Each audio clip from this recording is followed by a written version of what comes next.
Muy buenas tardes a toda nuestra audiencia que nos sigue a través de Facebook Live. Yo soy la doctora Ingrid Vargas Huicochea, coordinadora de investigación del Departamento de Psiquiatría y Salud Mental de la Facultad de Medicina de la UNAM, y el día de hoy seré su conductora en su programa Más Salud. Sean todos bienvenidos. Nuestro programa de hoy se titula Como perros y gatos, estrategias para la sana convivencia entre padres e hijos en el regreso a clases dentro de la nueva normalidad. Sin duda alguna un tema que está vigente y sobre el que tenemos que ahondar, y qué mejor que de la mano de especialistas. Sabemos que la pandemia que estamos enfrentando ha significado cambios en muchos sentidos y ha impactado en diversas esferas. Entre las medidas que las autoridades han tomado para intentar disminuir el contagio del coronavirus, se encuentra justamente el confinamiento. Sin embargo, el aislamiento forzado al que se ha sometido a la población para contener la COVID-19 ha contribuido a modificar la dinámica familiar, a veces ocasionando conflictos y tensiones entre los integrantes del núcleo familiar.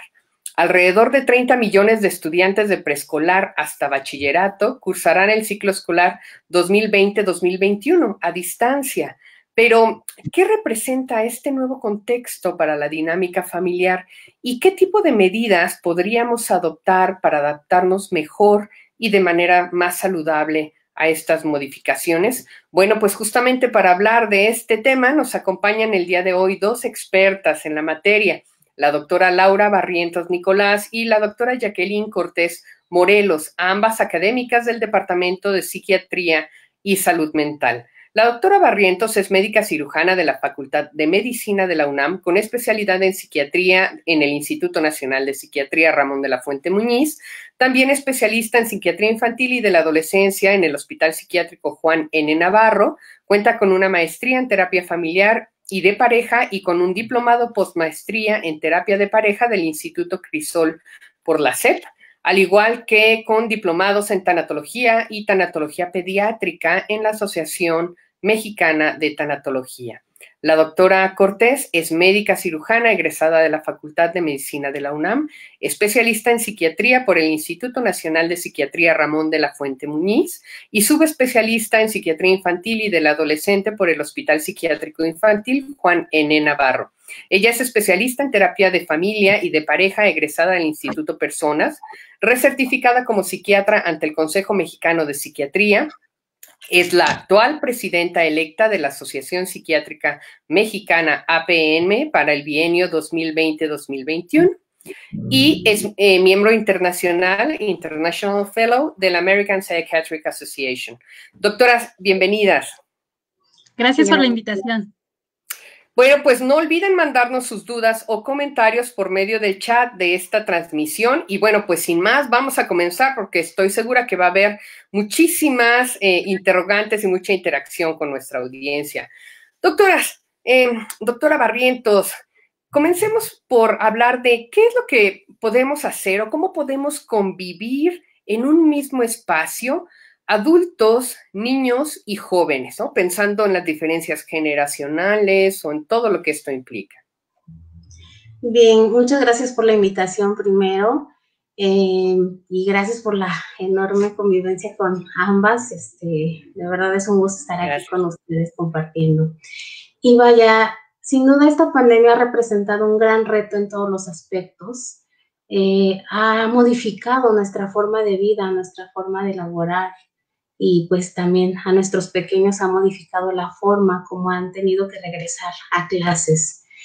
Se han hecho, debido a esto, pues guías incluso para el regreso a clases por la Academia Americana de Pediatría, y vaya, dentro de las recomendaciones que podemos dar para que en un mismo espacio, como comenta la doctora Vargas, podamos convivir, pues se intenta buscar un espacio para cada una de los integrantes. Hay que entender que, vaya, siguen trabajando papás, algunos también desde casa, entonces sí tenemos que confinar un espacio para cada integrante de la familia, para que tengan pues su individualidad, tengan su confidencialidad, puedan trabajar desde un espacio donde se sientan ellos a gusto, se sientan tranquilos, se sientan seguros, obviamente, dependiendo la edad de cada de estos pequeños y la supervisión que requiera, pues se tiene que ir tomando en cuenta estos factores.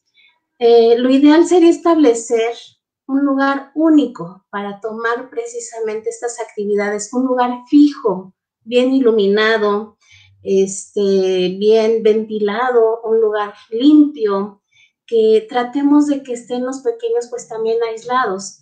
Sabemos que hay pequeñitos con diferentes características y diferentes necesidades. Entonces, de pronto hay pequeñitos que requieren a lo mejor menos distractores ambientales.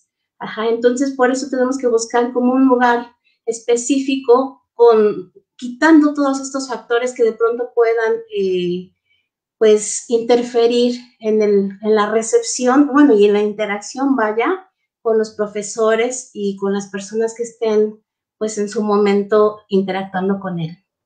O sea que de alguna manera podríamos decir que un primer punto importante para la convivencia entre pues los diferentes personajes, ¿no?, de la familia que estamos conviviendo dentro de un mismo espacio sería algo que ahora señalas, ¿no, doctora? Este punto importante del espacio vital, ¿no? El conservar un espacio vital, pero además, por lo que comentabas, un espacio contextualizado, ¿no? Algo personalizado de acuerdo a las necesidades de cada individuo.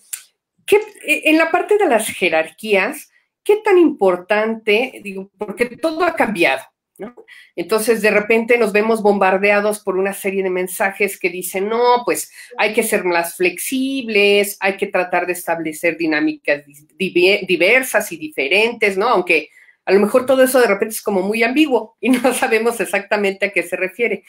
Si hablamos de las jerarquías, ¿qué tan importante es seguirlas manteniendo? ¿Qué tan rígidas, qué tan flexibles? ¿Cómo tendría que ser esta parte al interior de la dinámica familiar? Bien, bueno, en cuanto a las jerarquías, como comentaba hace un momento, sí se han dado modificaciones a lo largo del tiempo en los últimos años en cuanto a las conformaciones familiares. Sin embargo, sí tenemos que respetar las jerarquías, se tienen que seguir respetando.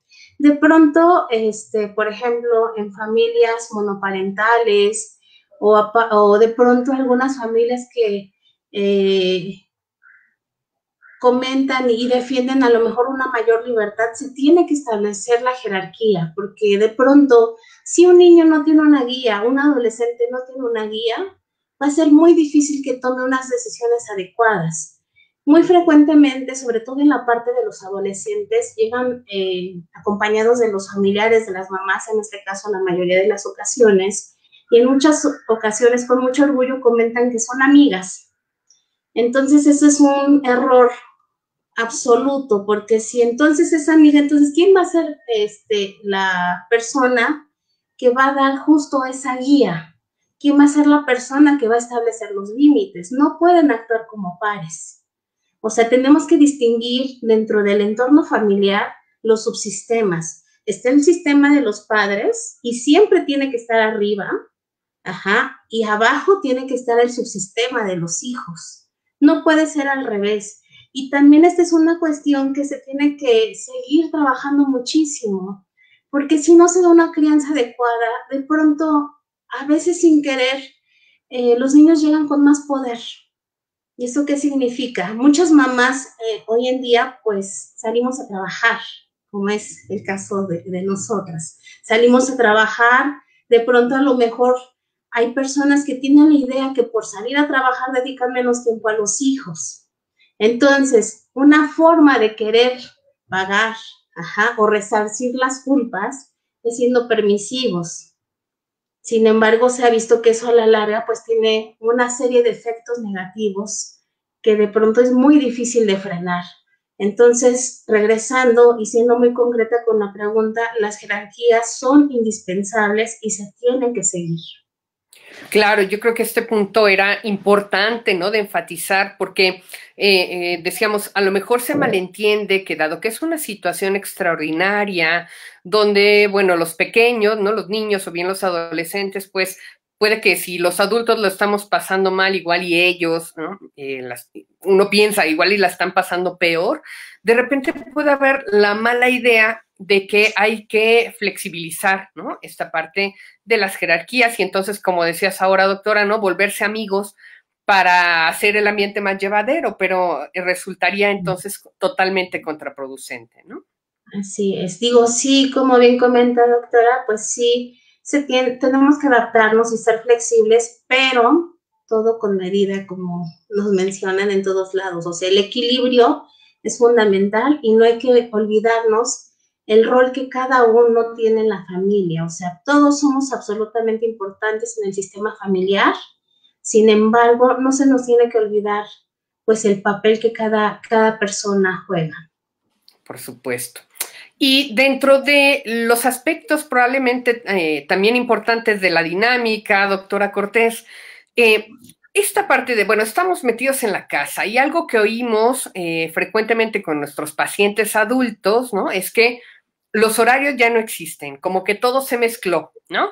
Los horarios de trabajo, comida, dormir, etcétera, está hecho un relajo porque además ya no hay límites, ¿no? Antes salíamos a trabajar en un horario específico, íbamos por los niños, regresábamos, era la comida, las actividades, bla, bla, pero todo tenía como algo a lo mejor más definido. Ahorita no lo es tanto, los límites entre nuestras actividades están como muy difusos, ¿no? Estamos comiendo y entrando a junta, ¿no? O de repente están en junta a las 3 de la mañana, ¿no? Puede ser un desastre. ¿Qué pasa en esta parte de los horarios, la estructura de las actividades y el regreso a clases en esta normalidad?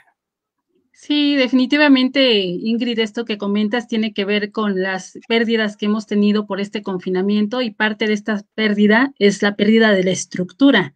Esto que mencionas, que sucedía antes cuando salíamos y teníamos una estructura y unos horarios de lunes a viernes, de levantarnos a X hora para tener que llegar puntuales a las actividades académicas o laborales y demás, y tenías un horario de salida y los niños tenían sus horarios de clases y un horario de lunch, de recreo, de poder convivir, etcétera, y de repente pues ya llegabas a casa, comías y algunos nos vamos a trabajar en la tarde, los chicos algunas actividades extracurriculares que también estaban muy bien de tal a tal horario y regresar en la noche pues a merendar, hacer tareas, etcétera, y prepararnos para el siguiente día, pues todo eso, esa estructura se perdió, pero no solamente la de lunes a viernes, sino también la de los fines de semana, ¿no? Habemos quienes trabajamos en sábado o en el mismo fin de semana había actividades ya muy estructuradas de ir al súper, de visitar a los familiares, de ir a lo mejor a algún torneo o actividades deportivas de los chicos, etcétera. Entonces creo que una de las partes más muy importantes es recuperar esa estructura aunque no tengamos que salir. A pesar de que algunos chicos, sobre todo algunos universitarios que apenas van a arrancar clases, pues no tienen que levantarse tan temprano todavía. Y entonces de repente dicen, ay, bueno, o tengo trabajo y tengo la oportunidad de hacer home office, y entonces dicen, ah, bueno, pues sí tengo mucho trabajo, pero pues no tengo la prisa de levantarme muy temprano para llegar a checar entrada y esto, y entonces dicen, lo voy haciendo al rato. Y entonces, ¿qué es lo que sucede? Que empiezan a recorrer su ciclo sueño-vigilia. Y esto nos da una alteración bastante importante en el sueño y esto nos perjudica en muchísimos sentidos. Hoy por hoy, el sueño es la vida y a través de un sueño adecuado y saludable cumplimos con varias funciones a nivel metabólico, a nivel orgánico, a nivel también de aprendizaje, de consolidación de memoria y demás.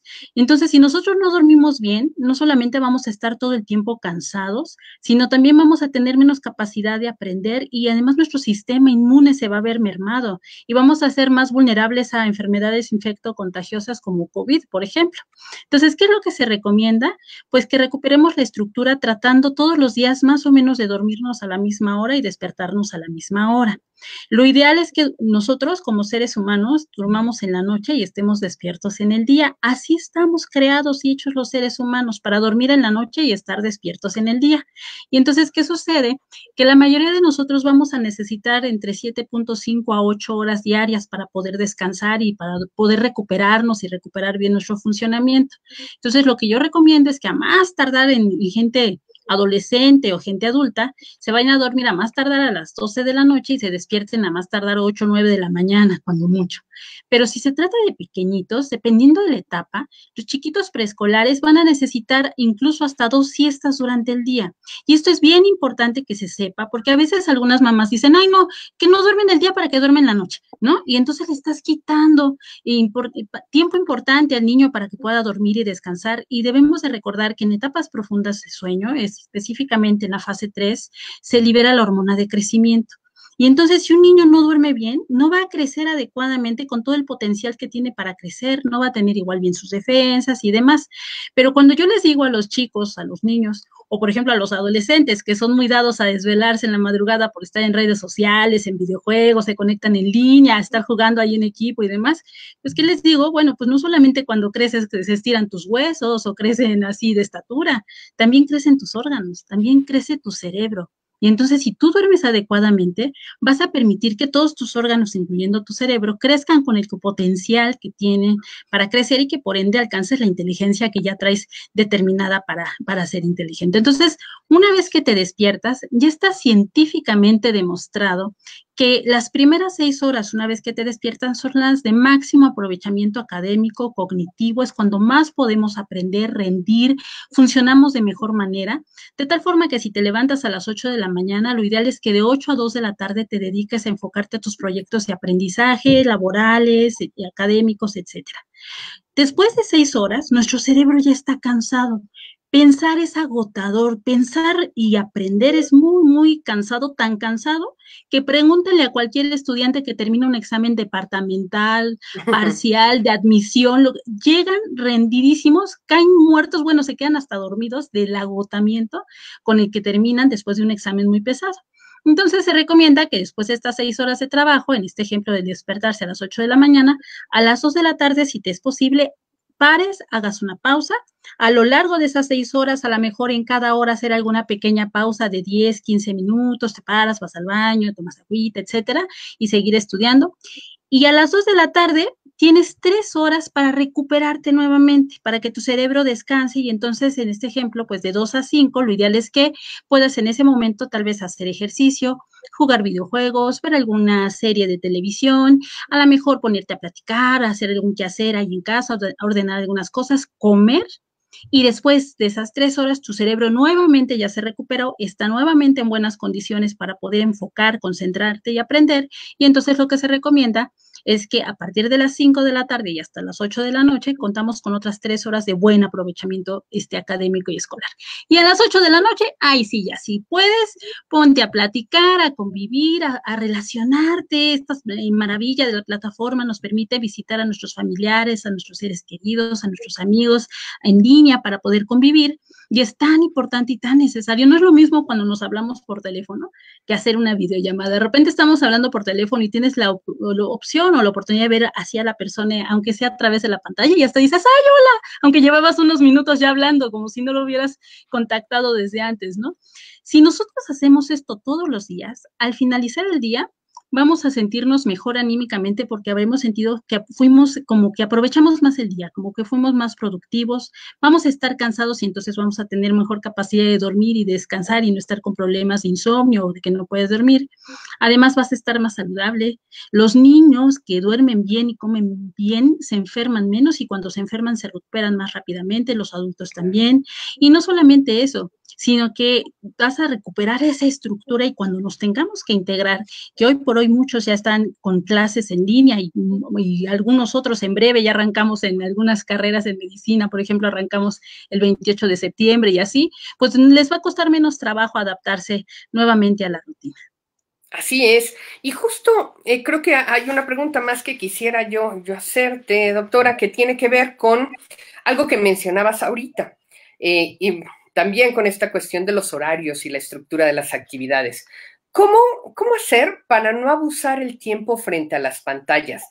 Digo, la verdad es que es muy complicado, ¿no? Porque constantemente igual dentro de lo que se pretende, ¿no? En el conocimiento popular, ¿no? De decir que no hay que pasar más de tantas horas frente a la pantalla porque no es saludable, etcétera, pues hoy también cambia un poco porque, como tú lo señalabas, prácticamente todas nuestras actividades, desde lo académico, lo laboral hasta lo social, se está dando a través de la pantalla, ¿no? Entonces, ¿cómo hacer en este nuevo momento el cambio, ¿no? Para de alguna manera no abusar, pero sí cumplir con todo lo que se nos requiere, que requiere justamente también el uso de una pantalla. Pues sí, justamente este manejo de los horarios que comentaba, pues algunos van a tener que coincidir con los horarios de clases y no les queda o no nos queda más que estar frente a la pantalla cuando tenemos clases o juntas o cuestiones que nos tengan y nos obliguen a estar frente al monitor. Pero una vez que terminan las clases, lo que se recomienda es que te pongas a hacer todas las actividades que puedas intercaladas. Un rato pantalla, otro rato organizar mis cuadernos, organizar mi mochila, mi ropa, mis cosas para el siguiente día, otro rato en la pantalla y otro rato estar escribiendo, copiando, haciendo, recortando, pegando, yendo a la PAPE por lo que se necesite, si es necesario, etcétera. Y entonces, si nosotros podemos intercalar las actividades frente a pantalla junto con las actividades que no son frente a pantalla y que parece mentira, pero son muchas. A veces pasa que estás con la pantalla encendida y estás escribiendo, estás copiando, estás organizando y te jalas una hoja y te jalas la agenda. Entonces, sería cuestión de organizarnos y planear. Si nosotros logramos planear de tal a tal hora, tal a tal hora, digo, no se trata de ser como robots ni como militares, ¿verdad? Pero sí tener cierta estructura. Está bien ser flexibles en estas épocas, pero tampoco se trata de ser desorganizados y en ese sentido también es muy importante poder identificar que si me cuesta mucho trabajo organizarme, estructurarme, poder manejar adecuadamente nuestros tiempos, valdría la pena también identificar que si alguna conducta o alguna emoción no me permite funcionar adecuadamente, bien vale la pena alguna valoración por algún especialista, ya que sabemos que existen algunos trastornos emocionales, como por ejemplo la depresión, los trastornos de ansiedad, que nos van a afectar en nuestras funciones cognitivas de aprendizaje como planeación, estrategia, atención, memoria, velocidad del procesamiento de información. Pero además de eso, si tenemos a alguien con un trastorno por déficit de atención e hiperactividad, todavía le va a ser muchísimo más difícil manejar los tiempos, organizarse, tener la estructura. Si los niños son muy hiperactivos, estar sentados, estar organizados, bueno, más bien es como que la mochila es un desastre, el cuarto es un desastre, se nos hace tardísimo, de repente dices, ay, ¿a qué hora pasó? 1 hora, si faltaban 5 para las 8 y a las 9 empezaba mi clase y ya pasó y no hice nada. Entonces, siempre que identificamos que algo de mi forma de ser no me permite funcionar bien, la valoración con un especialista siempre nos sacará de dudas, porque si existiera algo que tiene un tratamiento para ayudarnos a funcionar mejor y facilitarnos las cosas, pues hay que aprovechar que hoy en día afortunadamente existimos y se trata de niños y adolescentes como la doctora Laura y una servidora, pues somos especialistas en psiquiatría infantil y del adolescente y hay muchos colegas especialistas en ello que podría apoyarnos con nuestros chiquitos, con nuestros hijos o con nosotros mismos, porque estos trastornos también se presentan en la vida adulta, o con los especialistas en psiquiatría o en psicología que nos pudieran ayudar a valorarnos, a evaluarnos y si hay algo, identificarlo y dar el tratamiento adecuado. Yo creo que son tips importantísimos que hoy más que nunca no podemos dejar pasar de largo, ¿no? Para, digamos, hacernos mucho más llevadero todo esto y evitar el sufrimiento, ¿no? Porque a lo mejor también de manera equívoca de repente pensamos que, dado que esta es una situación difícil de vida para todos en este planeta, en este momento, pues como que deberíamos todos sufrirlo y no, pues creo que es justamente tratar de encontrar las estrategias para que esto no suceda y ustedes nos están hablando de puntos importantísimos, ¿no? Doctora Barrientos, y ahora dentro de lo que mencionaba la doctora Cortés, un punto me saltó interesantísimo. Las mamás, el papel de la mamá, ¿no? Sobre todo que como bien comentaba la doctora Cortés hace un momentito, la mayor parte de las mujeres de la sociedad actual, pues estamos inmersas en el campo laboral también, ¿no? Entonces, el multirol se vuelve más la regla que la excepción, ¿no? ¿Es solamente responsabilidad de las mamás las actividades escolares de niños y adolescentes en casa? O sea, ¿la mamá es la que tiene que llevar la batuta en todo esto? ¿O qué pasa en este sentido? Pues la respuesta sería no absolutamente. Se supone que se tiene que compartir no solamente la crianza, las responsabilidades, obviamente la convivencia con nuestros hijos, con nuestros adolescentes.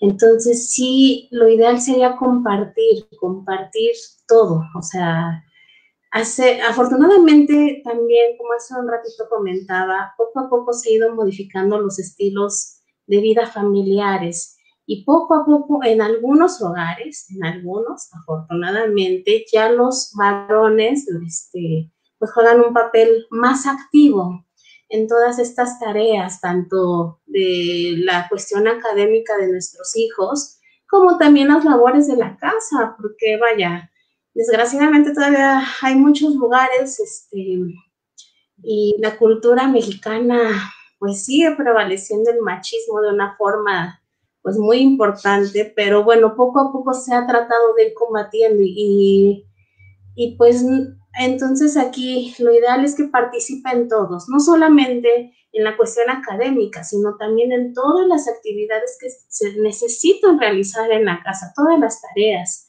Hay que ir enseñándoles también a nuestros pequeños que aunque estén a una edad temprana, a lo mejor los preescolares, irles dando también tareas propias, irles ayudando a crecer, irles ayudando a ser independientes. Y a veces ellos mismos nos lo exigen. Digo, de pronto puede sonar sumamente cómodo, que me hagan todo, que me prendan la pantalla, que me ayuden a hacer la tarea, pero también hay muchos pequeños que conforme se dan cuenta que crecer vale la pena y si nosotros les ayudamos con esa tarea, van participando y se van motivando más porque se sienten más productivos, se sienten más útiles, se sienten, o sea, la autoestima se eleva y obviamente eso a las mujeres, como ya comentábamos, pues también nos puede ayudar a bajar un poquito toda esta carga, como ya comentaba doctora Vargas, porque tenemos que seguir, pues pendientes de todas las áreas de la vida,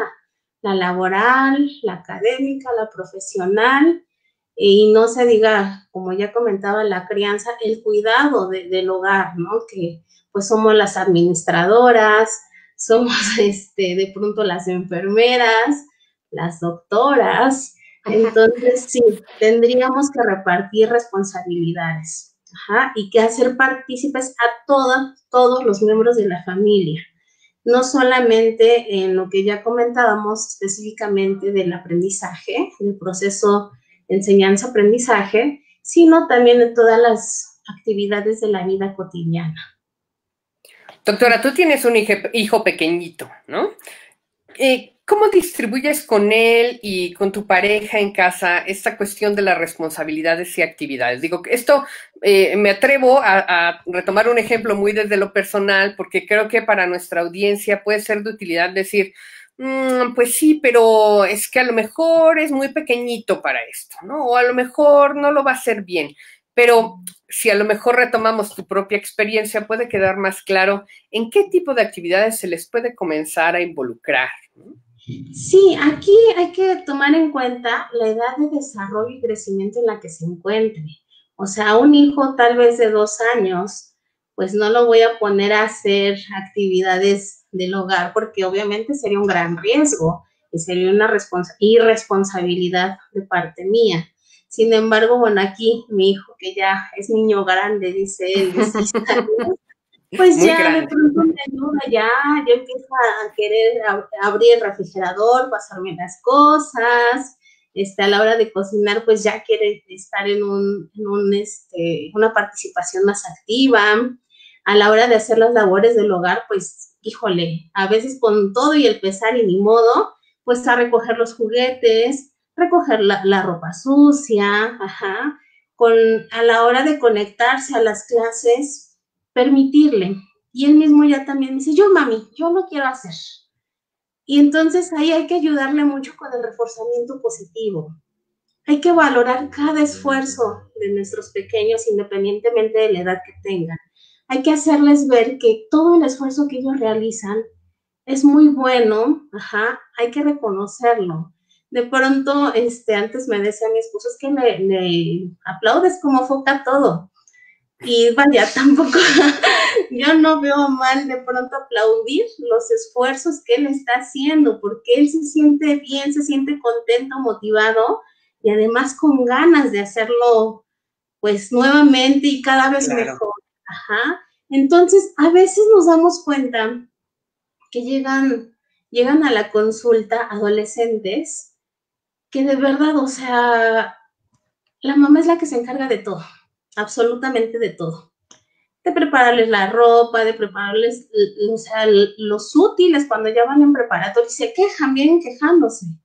Y como les comentaba, o sea, es una situación que, pues para ellos es cómoda, pero que no les está ayudando, ajá, porque no se van a adaptar, no se están adaptando a lo que ya les tocaría vivir en esa etapa de vida. Entonces, también es responsabilidad de nosotras como mamás no invalidar a nuestros hijos. Ajá, a veces sin querer y por querer facilitarles a ellos las tareas y porque no batallen, porque yo soy mamá protectora, entonces queremos resolverles todo. Y sin querer estoy invalidándolo, le estoy poniendo una etiqueta de no puedo hacerlo, y no es así.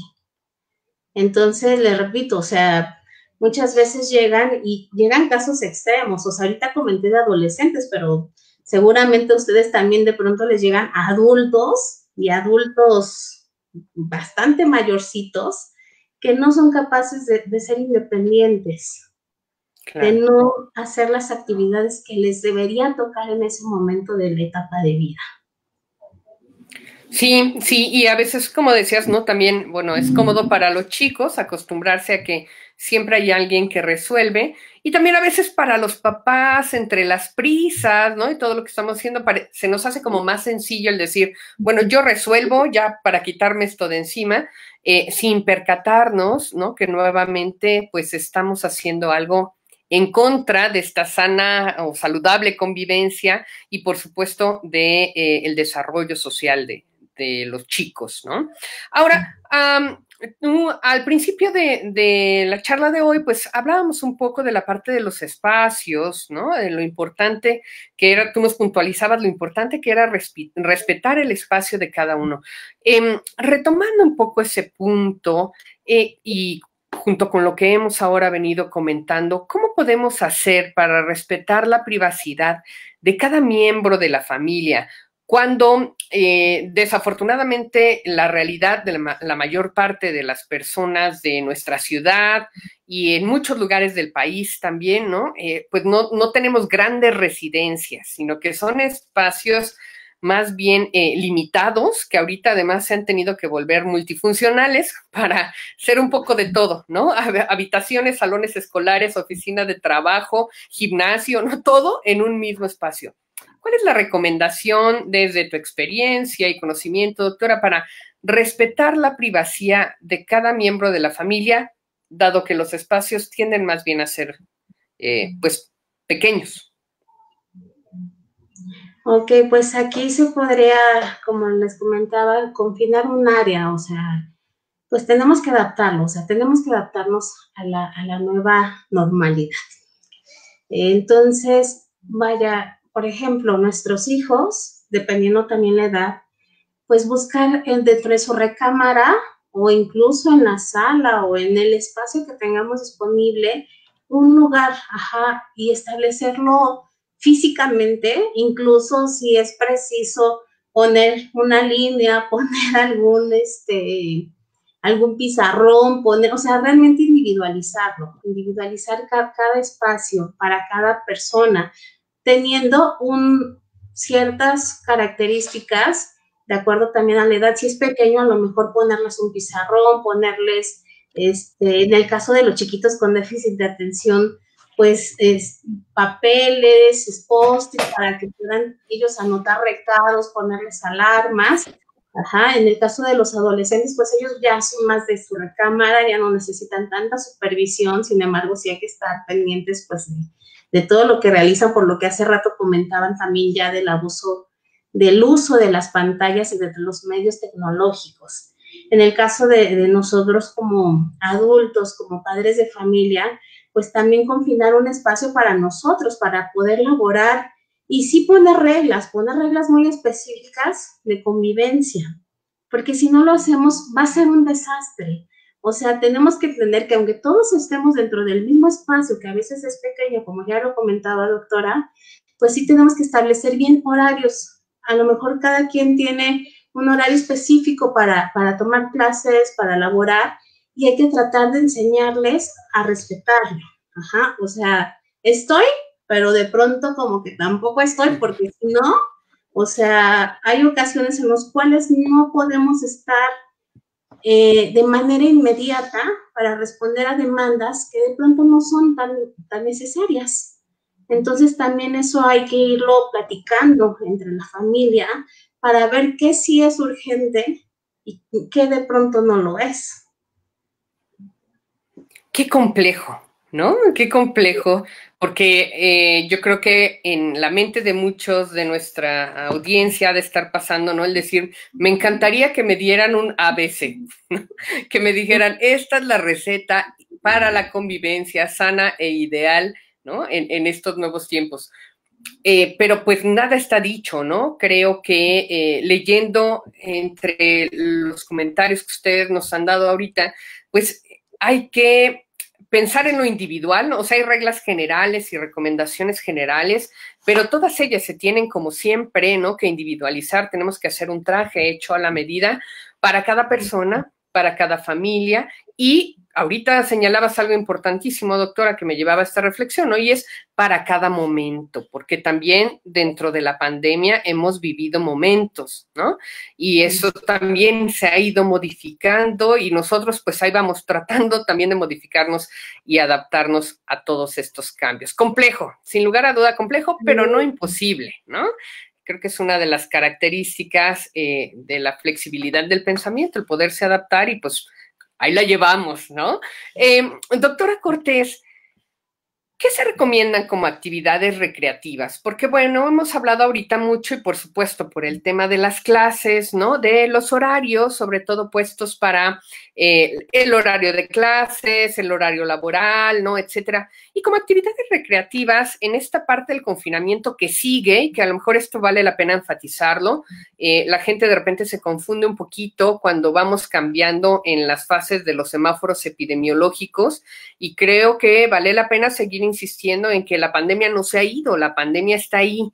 Si pasamos de rojo a naranja es porque ya hay camas en los hospitales, ¿no? Para poder atenderte cuando te enfermes, pero no quiere decir que ya tengamos controlado a este microorganismo que nos ha puesto de cabeza, ¿no? Entonces la pandemia sigue, la enfermedad está ahí y todavía sigue el confinamiento. Entonces, ¿qué hacemos para distraernos? ¿Cuál es la sugerencia? Bueno, pues efectivamente, dentro de las actividades recreativas que quisiera retomar son las que podemos llevar a cabo en casa, justo porque seguimos con la advertencia de que en casa y si nos quedamos en casa nos protegemos todos y así podemos librar de alguna u otra manera los estragos de esta enfermedad. Pero bueno, dentro de las actividades que recomendamos en casa, en primer lugar, hace rato les mencionaba estas 3 horas que podemos tener de descanso y que ahí sería muy bueno de entrada implementar actividad física. ¿Por qué? Porque también hemos visto que ha habido un aumento a veces en cuanto al consumo de alimentos muy calóricos que nos pueden llevar a un sobrepeso o a una obesidad y que es importantísimo el poder hacer un equilibrio entre el sedentarismo de estar tanto tiempo sentados frente al monitor, caminando solamente de la cocina a la recámara, de la recámara a la sala, de la sala al baño y sin ir más allá. Entonces, siempre el ejercicio es parte importante de nuestra salud.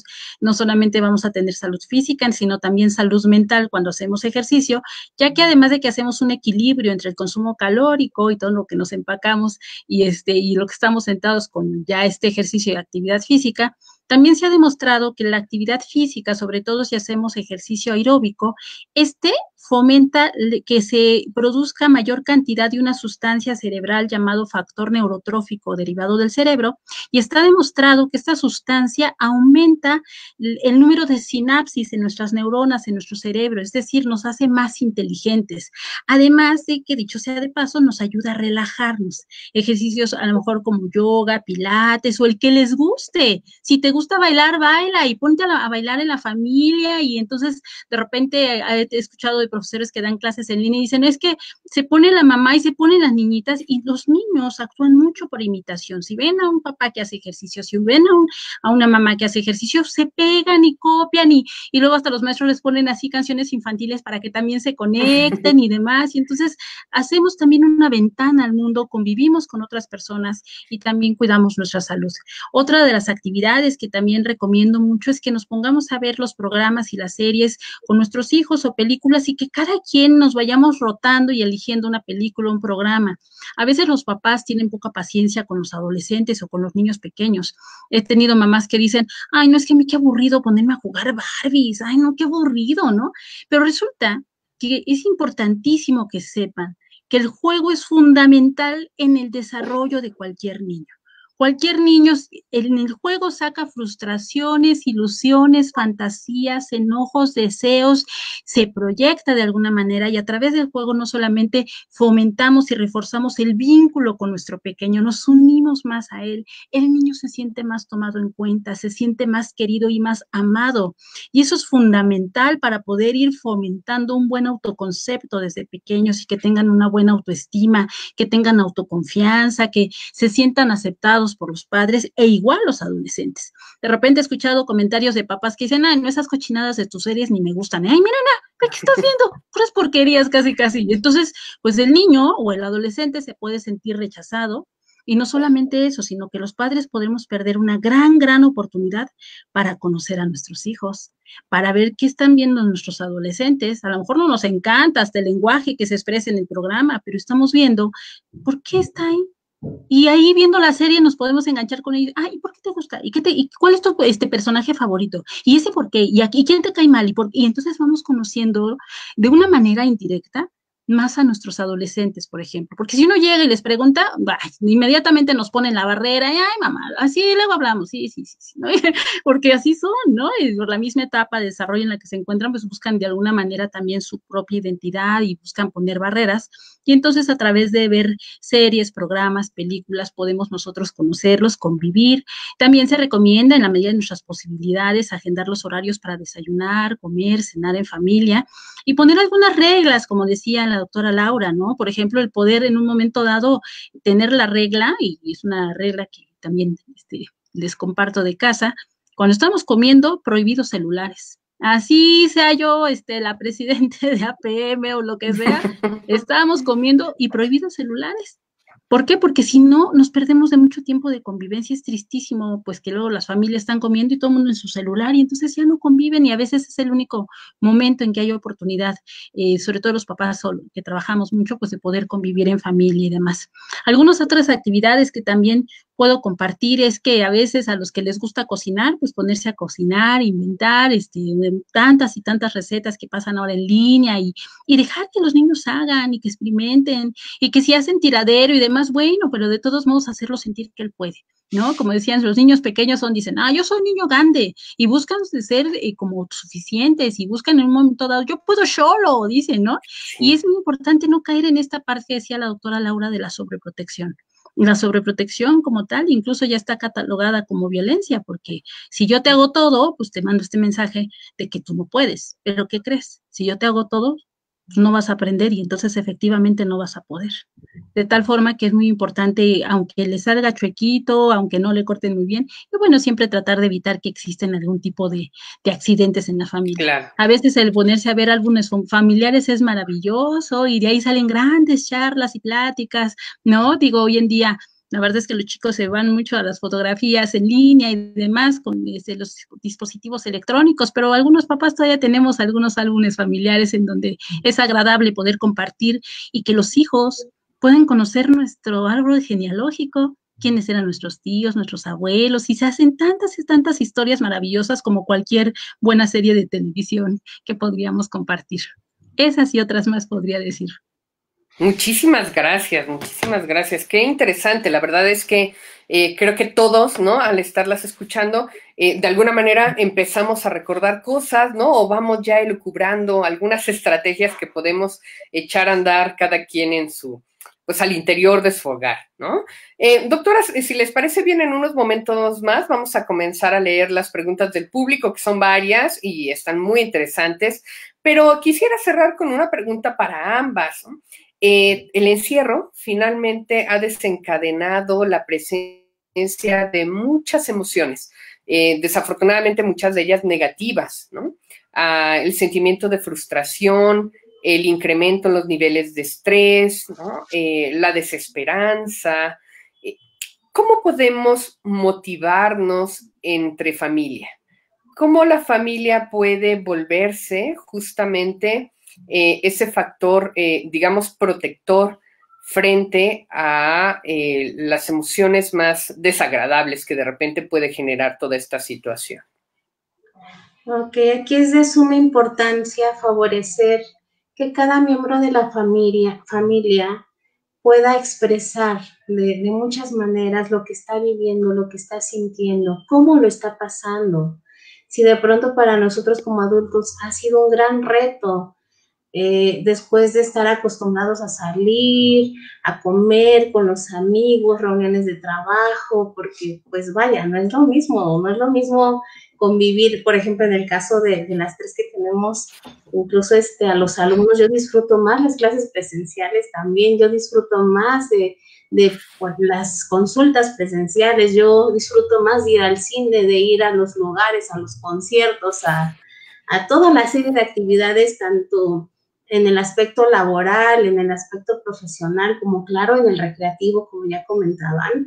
Pues imagínense los chicos, los niños, o sea, si de pronto ya están bajo el encierro de cuatro paredes y como ya también comentábamos, muchas de las viviendas en la actualidad y sobre todo aquí en la Ciudad de México ya son muy pequeñas, ya no tienen estos grandes patios, ya no tienen espacios para poder pues hacer una mayor actividad, son pequeños que de pronto son muy dinámicos, que están acostumbrados a moverse, tienen energía, quieren salir, quieren correr, quieren andar en bicicleta, quieren verse también con los amiguitos, con los vecinos. Entonces, todos estas limitaciones, claro que generan estrés, claro que generan enojo, claro que generan una gran frustración a todos niveles. Entonces, aquí sí hay que ser como muy empáticos con cada miembro de la familia, tratar de entender, pues, cómo lo están pasando, tratar de buscar la manera de como ya comentaban, compartir tiempo juntos, pero tiempo también de calidad, porque ya, o sea, desgraciadamente, ahorita la vida tiene muchos años que las nuevas tecnologías han acaparado de pronto, las miradas, sobre todo de la gente joven, ajá, y vaya, nos han ayudado para de pronto, como en este momento, tener comunicación, aunque sea a través de la distancia, nos ha ayudado no solamente para la parte de trabajo, de la escuela, la ciencia, ajá, el comercio, las compras, ahorita se ha incrementado de manera súper importante las compras en línea, los servicios, los pagos de servicio, también ya todo es en línea. Sin embargo, eso también ha favorecido, desafortunadamente, que la interacción social pues se disminuya de una forma muy significativa. ¿Por qué? Porque de pronto cada quien está en lo suyo, ajá, y a veces ni siquiera lo suyo es interactuar. Decía la doctora Cortés hace un ratito, la tecnología nos ayuda, por ejemplo, a estar en videollamadas con nuestros familiares y eso es buenísimo. Sin embargo, también, por ejemplo, ahora muchos jóvenes utilizan estos medios pues para el videojuego también, ajá, pero a veces de forma individual y para una serie de información que también puede ser no tan favorable para ellos. Entonces, hay que estar como muy pendientes porque también eso lleva unos grandes riesgos. Así como hay beneficios debidos a la tecnología, también hay grandes riesgos.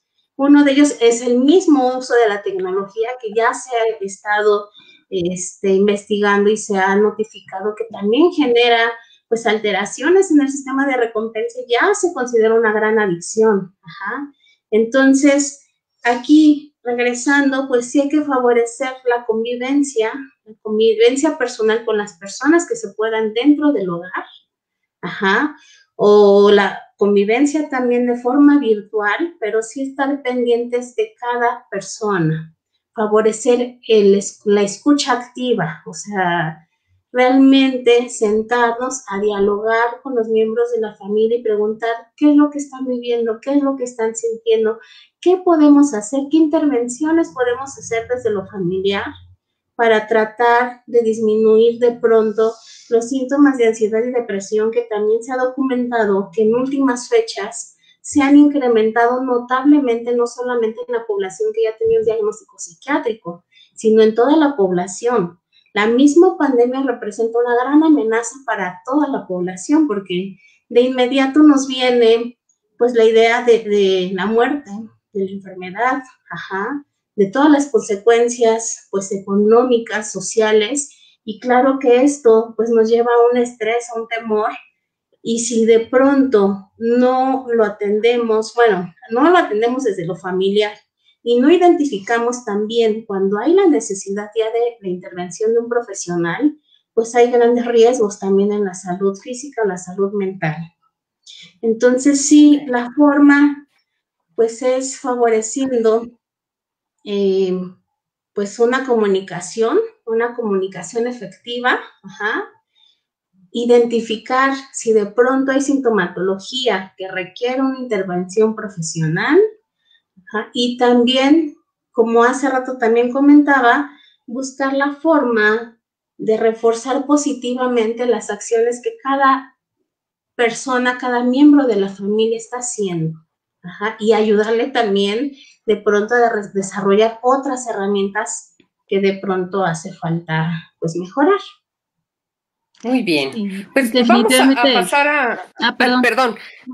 Si quieren, y para que el tiempo no nos coma, porque sí, se nos va rápidamente, y aunque no lo crean, tenemos ya únicamente 10 minutos de programa. Wow. Se nos fue de volada. Es interesantísimo, y bueno, la charla con ustedes es muy amena, entonces se nos va como agua. Vamos a darle espacio a algunas de las dudas que tiene nuestra audiencia para que podamos tratar de resolver todas ellas, ¿les parecen? Muchos saludos de parte de la audiencia, saludos para la doctora Cortés, la doctora Barrientos, Sandra Santana, muchas gracias, ese feliz cumpleaños, gracias. Sol Cortés hace un comentario muy acertado e interesante de cuando se comentaba la parte de las jerarquías. Ella pone, ¿jerarquía en qué sentido? Hay familias que comparten los recursos tecnológicos. ¿Se refiere entonces a quién tiene la prioridad para usar los recursos? ¿Qué opinan de eso? Porque hablábamos más bien como de esta jerarquía en cuanto, bueno, los papás, los hijos, ¿no? Pero entonces ella pone un tema de actualidad, ¿no? Que es, bueno, y ahí la jerarquía cómo se maneja cuando hay una sola computadora y todos la tienen que utilizar. Bueno, pues yo creo que hace rato cuando hablaba la doctora Laura Barrientos de las jerarquías, ella se refería específicamente de la estructura familiar, en donde los líderes, cabezas de familia, los que mandan en casa, por así decirlo, son los papás. Y efectivamente aquí hay varios factores, porque por ejemplo, si hay papá y mamá, es muy importante saber llevar la jerarquía. Comentaban esto de que no es sano ni funcional el que seamos amigos de nuestros hijos. Cuando somos amigos, yo soy amiga de ustedes son mis amigas, las considero mis amigas, las quiero mucho, pero si me dicen algo, como no hay una jerarquía, pues me aconsejan algo, si veo que me conviene, me convence, pues lo hago, pero si no, no, porque no hay una jerarquía. En cambio, un padre sí tiene una jerarquía de qué es lo que se indica, cómo se establecen los límites en casa y le enseña a los hijos a tener las conductas adecuadas, porque dependiendo de nuestras conductas, las consecuencias pueden ser positivas o negativas, y es el papel de los padres el generar una crianza adecuada para que nuestros hijos aprendan que la vida te pone límites, que en el trabajo tienes a una hora de entrada y 3 días consecutivos de no presentarte, es rescisión de contrato y no hay vuelta de hoja. Entonces, en casa debe haber límites impuestos por los padres, que son pues los que tienen la mayor sabiduría y son los que llevan la batuta, pero además ahí es muy importante que si contamos con mamá y papá, ambos se pongan de acuerdo y digan y hablen y pongan los límites y las reglas en plural. Tu mamá y yo decidimos que el horario de jugar videojuegos es de 1 hora y se acabó, ¿no? O de 2, dependiendo del caso. Pero no decir, no, pues tu papá, pues ya ves cómo es, nada más te quiere dejar jugar 1 hora, pues ya ves cómo es.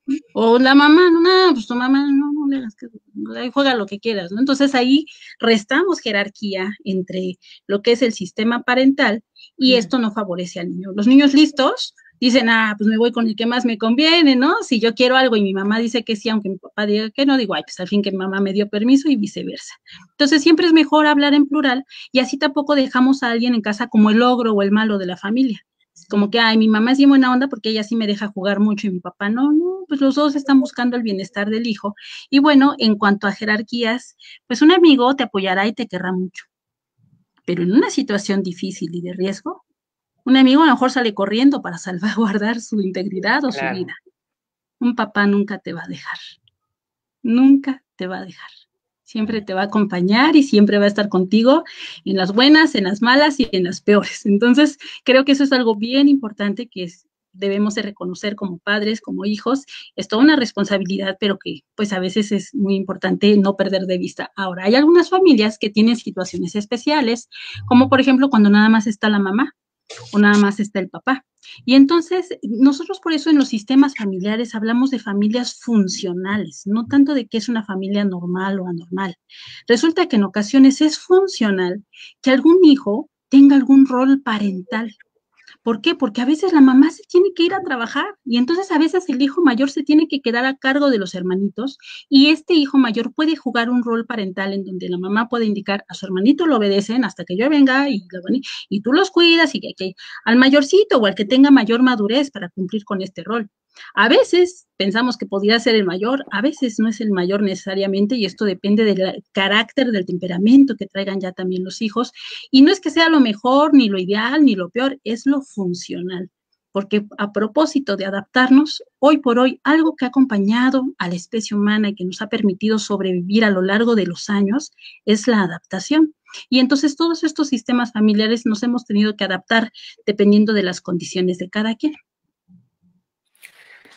Hay un par de preguntas que van hiladas y me voy a permitir fusionarla. Diana López y Sol Cortés nos hacen un par de observaciones. Diana dice, ¿cuál sería el mensaje para sobrellevar, afrontar, asimilar o darnos cuenta de que al no contar con la metodología de la docencia, los padres de familia tenemos un rango de apoyo para nuestros hijos en el cual el perfeccionismo o el desánimo pues no debe frustrarnos? Y a la par, ¿no? Sol Cortés menciona, cuando la escuela genera más estrés y problemas que aprendizajes, creo que vale la pena hacer una pausa y fortalecer aspectos más enfocados a la personalidad y después retomar lo académico. Creo que en resumen ambas aportaciones tienen que ver con el estrés que está generando a los padres el tomar este rol para el que no fuimos formados, que es ser maestros de nuestros hijos en la parte escolar, ¿no? Y también creo que de alguna manera se hace evidente la decisión de algunos padres de familia en este año escolar que han decidido no inscribir a sus hijos. ¿Cuál es la opinión de ustedes a este respecto?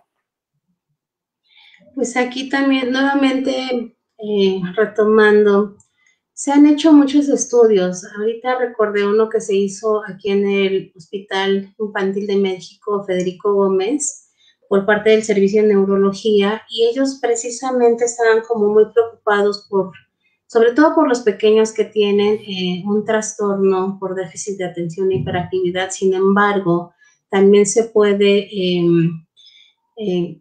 checar con otro tipo de pequeños que no tengan esta patología, y sí se ha visto que de forma muy considerable ha aumentado los síntomas de ansiedad en los pequeños. Ajá, y también se ha visto que algunos o la mayoría están en desacuerdo con este tipo de proceso de enseñanza-aprendizaje. Entonces, tenemos que tomar en cuenta varios aspectos.